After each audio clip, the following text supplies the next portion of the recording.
misalnya gini, wah ternyata kayak saya tuh harus punya ruang private. Nggak bisa saya kalau nggak ada ruang private, Bu, ya. Untuk belajar, mungkin untuk berkarya, ya untuk main musik, ya. Itu lantai 1 120. Yang lantai 2 ya kecil-kecil tapi ada ruangannya lah buat private saya, ya. Lalu lantai 2 misalnya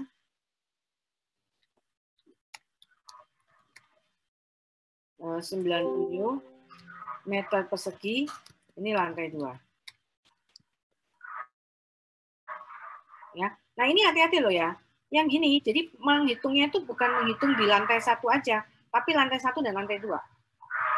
Ketika menghitung PBB, perhitungan bangunan untuk PBB. Nah, ini harus hati-hati. Paham nggak maksud saya? Nih. Paham kan maksud saya? Bukan paham nggak? Paham kan? Jadi hati-hati di situ. Jadi orang tuh kadang-kadang makanya kadang-kadang bangun itu kadang-kadang lihatnya gini. Dari luar itu tampaknya 1 lantai. Tapi di dalamnya itu 2 lantai.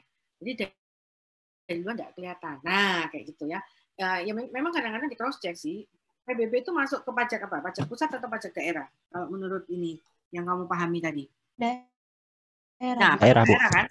Nah, makanya kenapa kok misalnya ketika ada kalau rumah komplek kan udah standarnya, sudah ada di sertifikatnya kan, luas tanah, luas bangunan udah tertera, gitu ya, ya udah pasti lah udah didaftarin nama developer.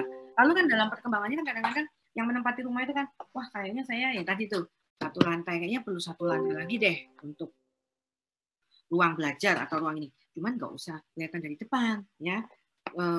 Dari luarnya kesannya 1 lantai, kesannya kayak bangunan awal, padahal di dalamnya 2 lantai.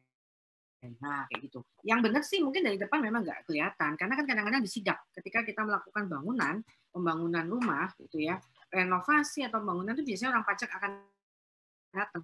Orang pajak akan datang, dia akan ngitung, lihat estimasi, gitu ya. Nah, itu yang harus hati-hati. Harus hati-hati hal seperti itu. Saran saya sebaiknya laporkan aja apa adanya kalau memang ada perubahan. Jadi misalnya orang tuh kayak gini nih. Lantai 1 ini dibangunnya itu tahun 2010. Lalu 5 tahun kemudian bangun tahun 2015. Berarti di tahun 2016 luas bangunannya kan 120 tambah 90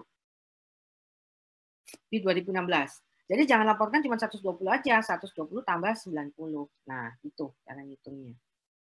Ya. Nah, itu hati-hati di situ. Kenapa? Kalau misalnya kan dari luar cuma tampak 1 lantai, Bu, tapi di dalamnya sebenarnya 2 lantai. Kan orang nggak tahu, orang pajak itu kan nggak bisa masuk-masuk ya untuk melihat bangunan. Meskipun bisa, mereka bisa punya akses untuk itu. Boleh, kan mereka ngeceknya PBB, boleh. Kan cuma ngecek ukur tanah dan bangunan, ya. Tapi mungkin nggak seperti itu. Mungkin mereka hanya melihat dari luar. Ya, mungkin dari luar tampak 1. Tapi hati-hati, ketika kamu nanti mau, kalau di PBB kamu cuma nampak sampai sini, yang ini nggak ada,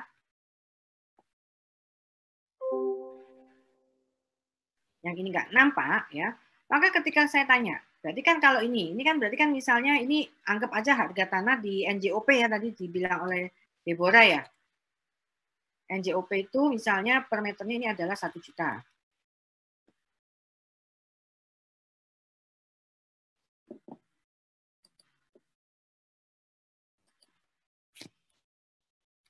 Hmm, 800.000 per meter persegi. Berarti kan kalau ini, kalau kamu nggak mau lapor, berarti kan di sininya cuma harganya nih 200 juta sama ini begini, totalnya berapa nih?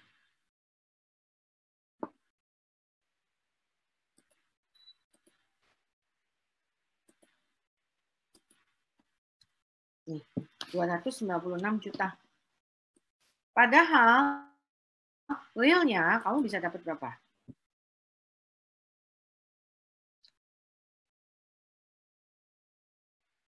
Padahal harusnya nilai kamu adalah 368. Ya kalau kamu mau jual dengan bangunan kamu yang realnya sekian, yang biru tapi nggak kamu laporin yang biru-biru, kamu mau ngitung harga jual kamu gimana? Di atas 296 apa di atas 368?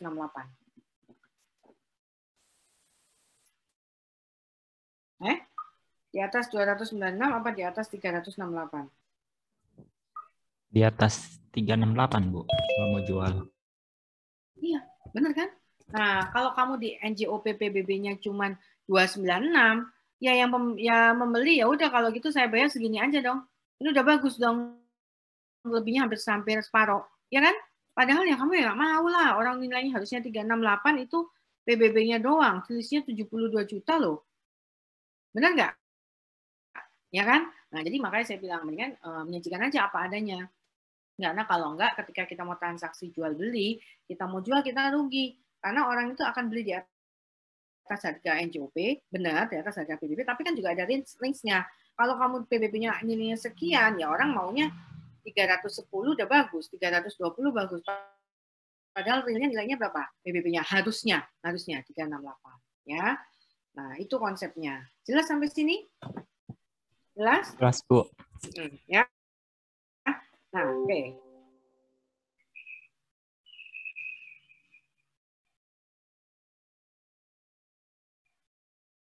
Nah, sekarang kita lihat di materinya. Bentar.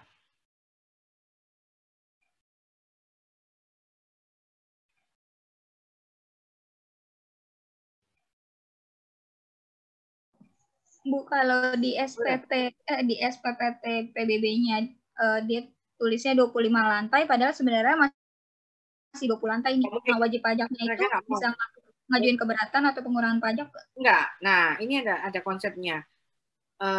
PBB itu memang salah satu jenis pajak di Indonesia yang sifatnya official assessment. Official assessment dalam arti besar nilainya ditentukan oleh pemerintah, ya. Tetapi enggak official assessment murni. SPPT PBB. Sebentar, saya cari gambar SPPT PBB ya, supaya kamu tahu gambarannya. Bentar ya. Siapa tadi yang tanya?